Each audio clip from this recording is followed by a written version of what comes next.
Ju njohim me edicionin informativ të lajmeve. Kjo është Radio 7. Sulm me element terroriste, komentoi kryeministri Albin Kurti shpërtimin e 2 granatave në një zyrë postare në veri të vendit. Shefi i qeverisë në Prishtinë pretendon se ky akt është një orvajtje për cënimin e sigurisë dhe pengimin e integrimit të qytetarëve në sistemin institucional të Kosovës. Sipas Kurtit, qëndrimi i lirë i Mile Radojčićit, i dyshuar për kryerjen e sulmit në Banjska dhe mosdorëzimi i tij inkurajon terroristët dhe kriminalët me veprimet e tyre për destabilizimin e vendit. Bota. Gjermania paralajmëron aksione nga Moska që do të pengojnë paqen në Ukrainë. Ministri i jashtëm i Gjermanisë deklaron se Putini kërkon të fitojë kohë dhe nuk dëshiron paqe dhe po vazhdon luftën agresore e cila shkel ligjit ndërkombëtar. Gjatë një vizite të papritur në Kiev, Annalena Baerbock pretendon se Ukraina është e gatshme për një armëpushim të menjëhershëm. Deklarata e ministres së jashtme të Gjermanisë vjen pasi presidenti amerikan Donald Trump kërcënoi Rusinë me tarifa të reja mbi produktet e naftës nëse Moska bllokon nismat e tij për armëpushim. Ai gjithashtu tha se presidenti i Ukrainës Volodymyr Zelensky do të përballet me probleme të mëdha nëse nuk nënshkruan një marrëveshje për mineralet kritike me Washingtonin. Bashkimi Evropian i kundërpërgjigjet me keqardhje e tarifave tregtare nga SBA. Gjatë një seance plenare të Parlamentit Evropian në Strasburg, presidentja e Komisionit Evropian Ursula von der Leyen tha se BE është e gatshme të përgjigjë tarifave të vendosura nga Trump. Ai tha se BE kërkon dialog, por nuk ka ndërmend të qëndrojë pasive përballë sulmeve tregtare nga Shtetet e Bashkuara.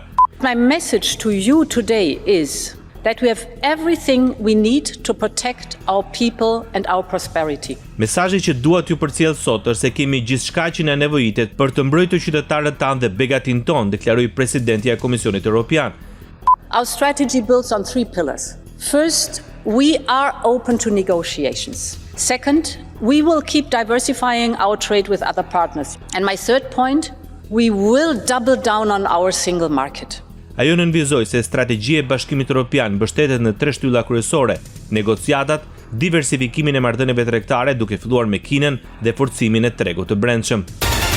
Nuk të riqe me shtragimi Marine Le Pen pas vendimit të gjykatës për ta dënuar atë me 4 vjet burg. Ndaj meje është marrë një vendim politik, komentoi Marine Le Pen në një intervistë televizive. Sipas saj, miliona francezë janë të indignuar dhe krahasoi vendimin e gjykatës me metodat e një regjimi autoritar. Kreu ekstremi të djathtë në Francë tha se kjo është një ditë e zezë për demokracinë franceze pasi mohohet miliona qytetarëve mundësia për ta pasur atë si kandidate.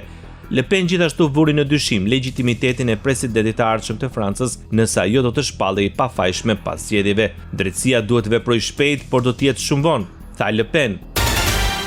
Gjykata franceze dënoi Marine Le Pen me 4 vjet burg për keqpërdorimin e fondeve të Bashkimit Evropian. Në këtë mënyrë asaj ndalohet kandidimi për 5 vjet në zgjedhje.